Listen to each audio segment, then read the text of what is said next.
You do it. Yeah. Hi there. I'm Colin. And I'm Gator. And we're from ColinsABCs.com. Yes. Hey, Gator. Have you ever taken pipe cleaners, like 2 pipe cleaners? I believe these are your favorite colors, actually. Blue, of course. Yes. And just twisted them?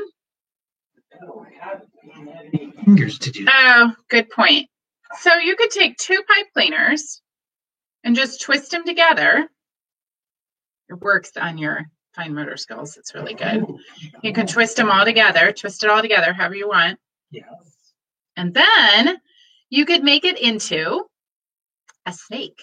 You could even wrap it around your fingers like this and make it into a snake. You could put eyes and nose or eyes and tongue and stuff on it if you want, but it could just be a little snake. Oh.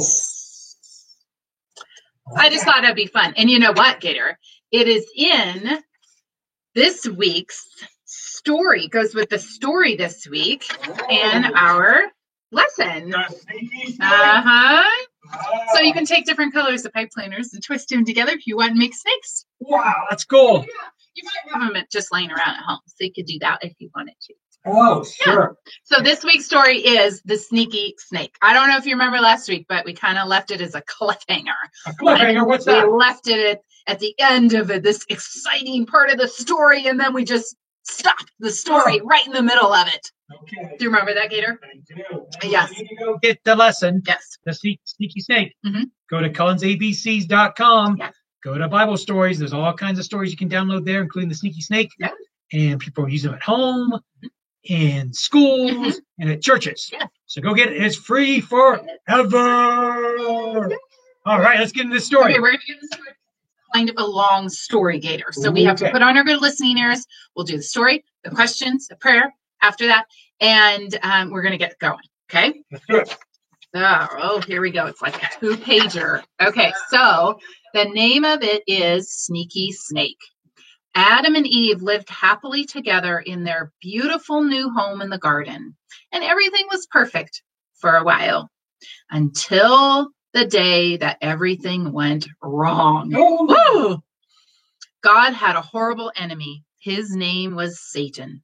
Satan had once been the most beautiful angel, but he didn't want to be just an angel. He wanted to be God. He grew proud and evil. And full of hate, and God had to send him out of the garden. Satan was angry and was looking for a way to hurt God. He wanted to stop God's plan, so he disguised himself as a snake and waited in the garden. It is sneaky. Who was in the garden? Do you remember, Gator? I'll shout really quick. Yes, Adam and Eve, right? Yes. Now, God had given Adam one rule. You must not eat from the tree of the knowledge of good and evil that is in the middle of the garden, God told them. Because if you do, you'll think you know everything. You'll stop trusting me, and then death and sadness and tears will come. You see, God knew that if they ate the fruit, they would think they didn't need him.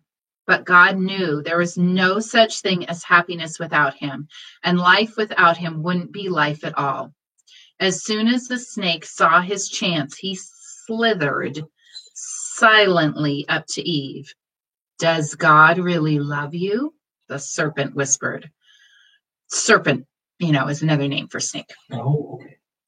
If he does, why won't he let you eat the nice, juicy, delicious fruit?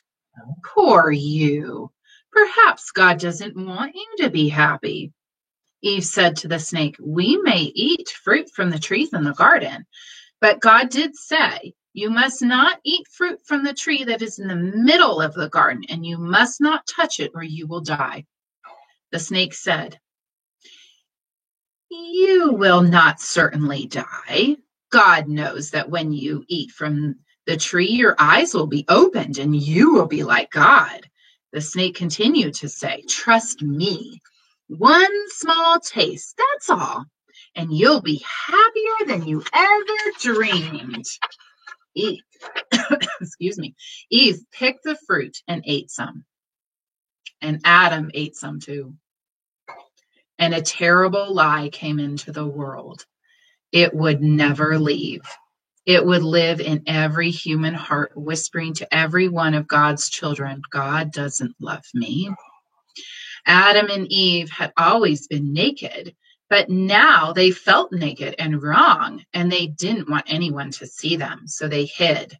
Later that evening, as God was walking in the garden, he called to Adam, "Where are you?" Usually Adam and Eve loved to hear God's voice and would run to him, but this time they ran away and hid from him. "Where are you, Adam?" God called. "Hiding. I heard you in the garden and I was afraid because I was naked, so I hid." God said, "Who told you you were naked? Have you eaten from the tree that I told you not to eat from?" Adam said, "Eve made me do it." Then God said to Eve, "What is this you have done?" Eve said, "The snake made me do it." And a terrible pain came into God's heart. His children hadn't just broken one rule, they had broken God's heart. His children hadn't just broken one rule, they had broken God's heart. They had broken their wonderful relationship with him. And now he knew everything else would break.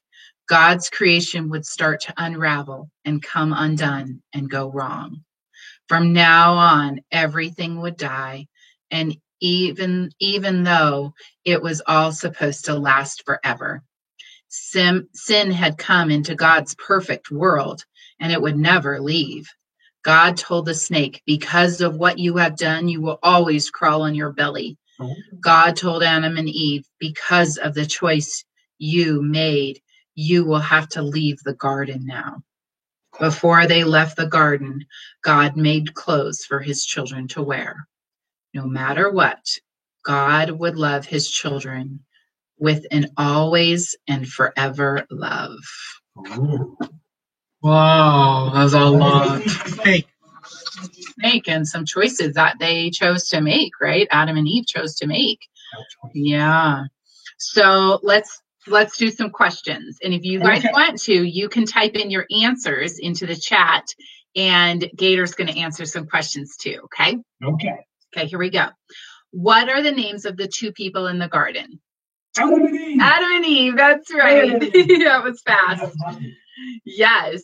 What is the name of God's enemy? The snake. Let's see, a snake. Satan, that's right. Does Satan make good choices or bad choices? Bad choices. Yes.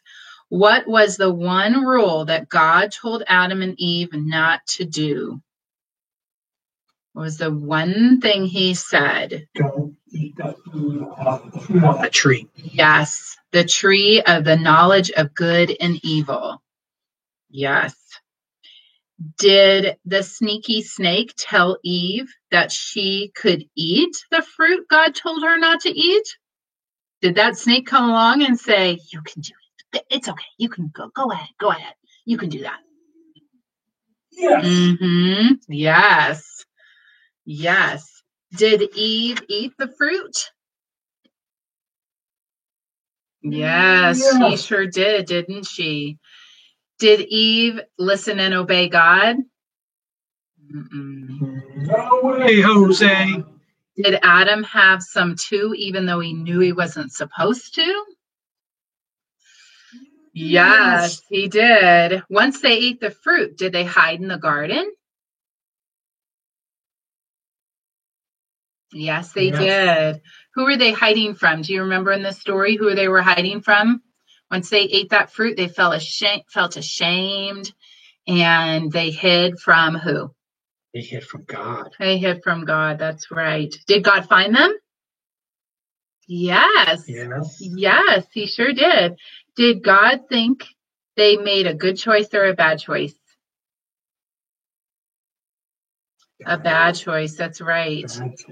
Why did God send Adam and Eve out of the garden? Because they didn't obey They didn't obey, right? Okay. Yeah, we do that sometimes, right? We do that. We make choices and we sin and we have to ask God for forgiveness. And then God is our Father.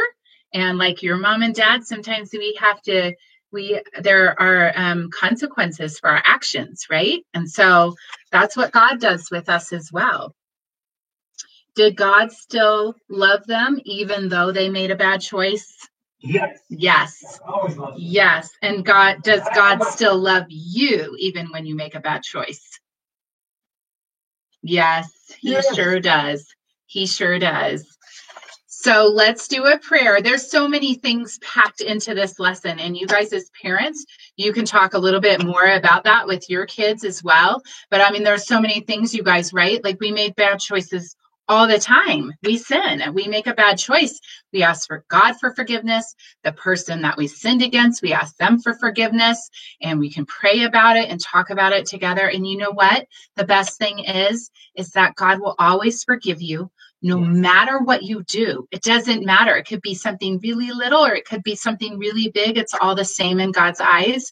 And he will always forgive you no matter what, because he loves you so, so much. Okay. And this is an example in the Bible. This is an example of something that Adam and Eve did for us to be able to see that and go, well, there are stories in the Bible of people making bad choices and sinning. And even though we do make those bad choices and sin, we try not to, of course, but we can ask God for forgiveness. So let's say a prayer together. Dear God, thank you for this day. Thank you for this day. Please help me to listen Please help me to listen and obey you. and obey you. Love you. I love you. Amen. Amen. All right, you guys, we will see you next week for our next story. We will see you on Wednesday. Bye. Bye.